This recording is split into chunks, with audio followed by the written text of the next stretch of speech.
Welcome back. You're watching The Money Show and time to get your portfolio queries answered. I have with me Hemant from Wiseinvest, and also do not forget to send us your questions on our WhatsApp number and email ID.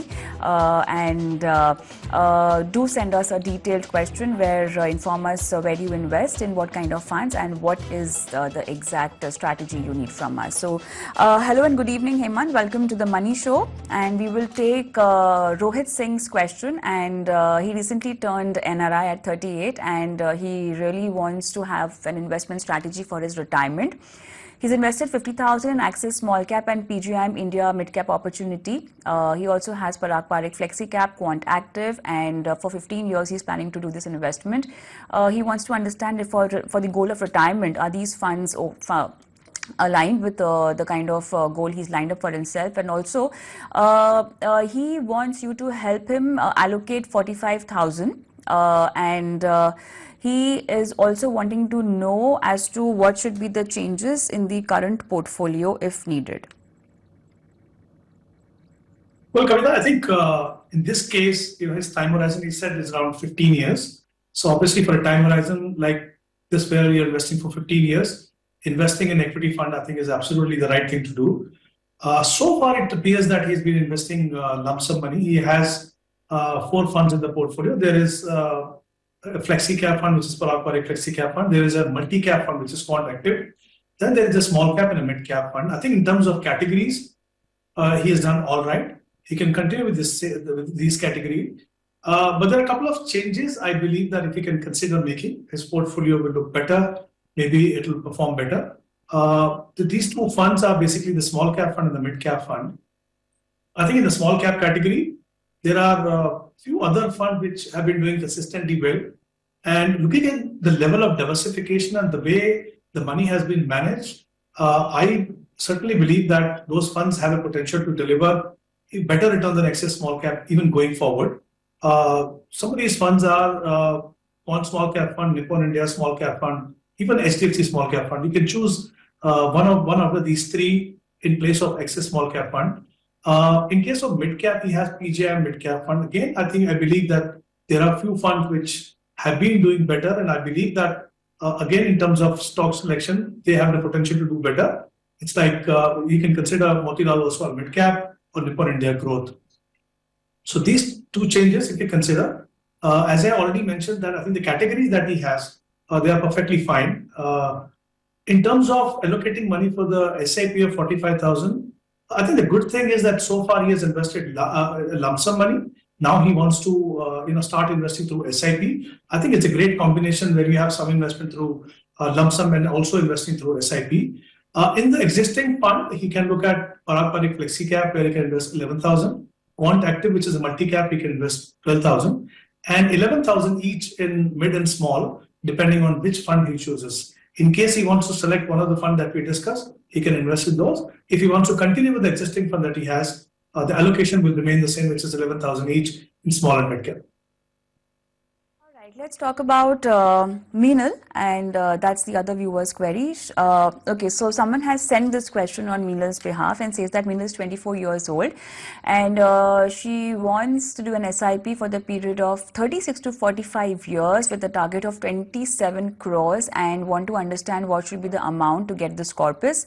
And so far, 6,000 is what she's planning to start off her investment with. Well, Kavita, 2 important things here. I think the time horizon is 36 to 45. So if I consider 45 to be the time horizon and investing in equity fund, I think this is how exactly you get the benefit of power compounding starting early.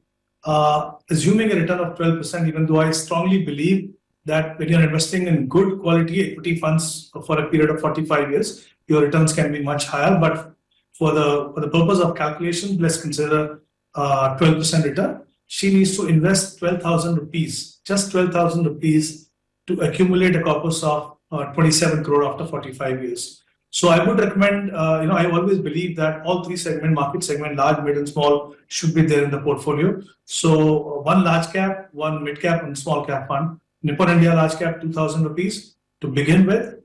Motilal Oswal mid cap, 2,000 to begin with, and HDFC small, 2,000. Since, as I mentioned, she needs to invest 6,000 more. whenever she decides to invest that additional amount or increase the SIP allocation, she can increase by 2,000 each in these three funds. If she continues her investment process for 45 years, she can certainly achieve a corpus of 27 crore. All right, Hemant, let's move on to Ishani's question, and she wants to understand what's the procedure of switching. So she wants to know if it is good to switch from the growth option and get into dividend option just to save tax, and is there any stamp duty on SIP, and what kind of market cap should be avoided right now? Well, Kavita, I think this is an important question. Let me just explain that quickly. When you switch your money from one fund to another fund, it's technically a redemption in the fund where your money is there right now, and it's an investment in a fund where you're switching this money into. So basically, there will be a capital gain tax depending on how long you've been holding it. There will be a security transaction tax, which is 0.001%. Then when you move into dividend option basically means that the dividend will be added to your income, which means depending on what is the marginal tax rate, you will be paying tax on that. So my recommendation would be, if the purpose of switching is into dividend option is to get regular income, she can actually consider opting for a systematic withdrawal plan, because I think one, you don't have to pay tax on the lump sum amount. Second, I think despite the fact that you'll be invested in the market-linked product, there will be more certainty in terms of amount that you get, because dividend can go up and down and it can miss out. Sure. As for the stamp duty, yes, there is a stamp duty every time you invest in mutual fund, which is 0.005%. And whether you invest in debt fund or equity fund or hybrid fund, you need to pay the stamp duty. Which market cap to avoid? Again, it depends on what kind of portfolio you have. If you're building the portfolio, then I think the bias has to be large cap, maybe then mid cap, and then small cap. That's how you can build your portfolio. All right, I think that with that, it's a time up today on the show. Thank you so much, Hemant, for being on the show and helping our viewers with their financial portfolios. And I'm going to leave you with our WhatsApp number and email ID where you can send us your questions so that we can do your live financial planning. And that's all on the Money Show today. Thank you so much for watching. Goodbye.